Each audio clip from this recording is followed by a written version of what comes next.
La exposición José Ginés, La matanza de los inocentes, tiene lugar dentro del marco de la celebración del 250 aniversario de la creación de la Real Academia de Bellas Artes de San Carlos por Carlos III. Han estado restaurándose durante 2 años en la Real Academia de Bellas Artes de San Fernando y llegan hasta aquí y se van a exponer por primera vez. Y la idea desde la Academia ha sido que se comisariara por 2 personas, Felipe Garín, que es historiador del arte, y yo, que soy catedrática de escultura. José Ginés era un escultor neoclásico, estudia en Valencia y es discípulo de Vergara. Consigue ser escultor de la corte. Él llega a ser también director de la Escuela de San Fernando, de la sección de escultura de la Escuela de San Fernando. Siendo escultor de la corte, recibe el encargo de Carlos III de realizar unas escenas sobre la matanza de los inocentes por Herodes para el Belén del Príncipe que Carlos III regalaba a su hijo, Carlos IV. Pensemos que era un Belén que tenía alrededor de 6.000 piezas, era un Belén enorme, ¿no? Y dentro de eso pues estaban estas 45 o 50 piezas.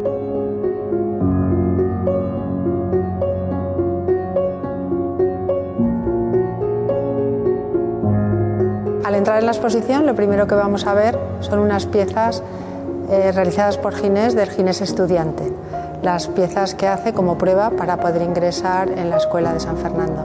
Veremos un dibujo a lápiz del Laoconte, que yo creo que ese dibujo y el estudio de esa pieza del Laoconte le marca continuamente. En estas piezas lo vamos a poder descubrir en muchos de los grupos escultóricos que vamos a ver dentro, en esas acciones imposibles, esas poses, esas tensiones.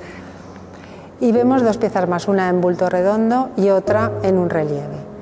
Yo creo que eso da muestra del virtuosismo de Ginés a la hora de utilizar la materia y a la hora de representar las figuras y las piezas, incluso el ambiente.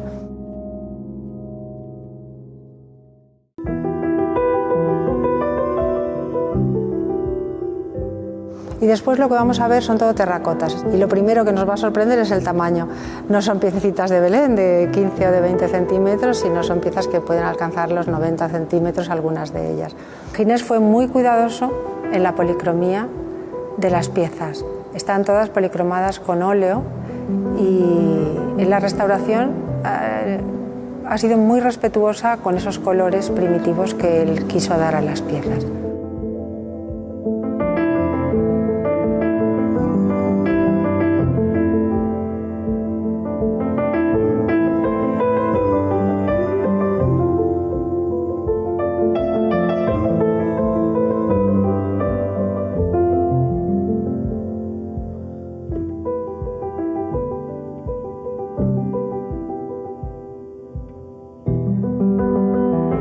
Hay una de las piezas que es una talla en madera. Yo les invito a que la busquen, a pesar de que el virtuosismo en el empleo de los materiales, el virtuosismo que tenía José Ginés, nos va a hacer esta tarea bastante difícil.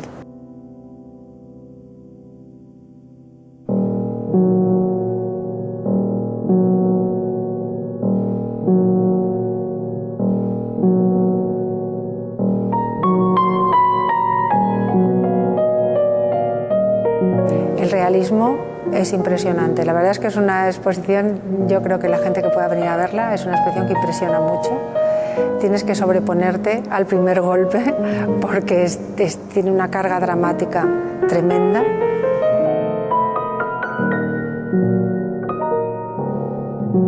Pero una vez te sobrepones a ese primer golpe, yo creo que hay una parte y un ejercicio muy interesante que como espectadores debemos hacer, que es buscar al escultor. Buscar a Ginés en cada uno de los giros, en cada uno de los encuentros de una mano con una pierna, de una cabeza con un hombro, en las miradas de las madres a los hijos.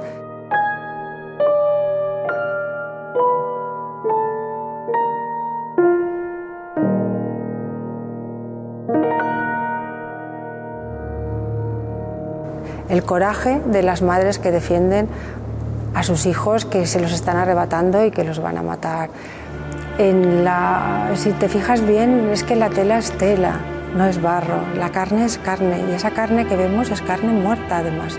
Si nos fijamos, ya no late, y a diferencia de los cuerpos de las madres que están vibrando y están respirando y están latiendo continuamente y sufriendo por sus hijos.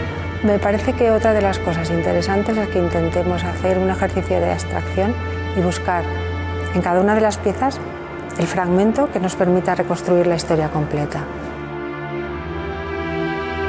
Es muy impresionante ver la pieza entera de una madre sujetando a un hijo, sangrando, pero cuando te das cuenta de lo que está sucediendo realmente y te vas fijando en cómo sujeta la madre al hijo muerto, en cómo le mira, en cómo tiene el pecho saliendo por el vestido que acaba de darle de mamar. Yo pienso que en ningún momento nadie como Ginés, ni siquiera los grandes imagineros, ni siquiera Salcillo tiene un Belén magnífico en el Museo Salcillo y tiene también la escena de la matanza de los inocentes. Pues yo pienso que no es comparable. Únicamente a lo mejor podríamos compararlo a Luisa Roldán, la Roldana, que era la única escultora de su tiempo, también reconocida como escultora, era una mujer. Y yo pienso que ella también dota a sus piezas de ese realismo y sobre todo de esa alma interior que está contándonos la historia que vemos en ese momento y la historia que hay detrás de lo que estamos viendo en el momento, que es lo que sucede con las piezas de Ginés. Cada una de las piezas, con una sola que tengamos, podemos reconstruir toda la trágica historia de la matanza de los inocentes.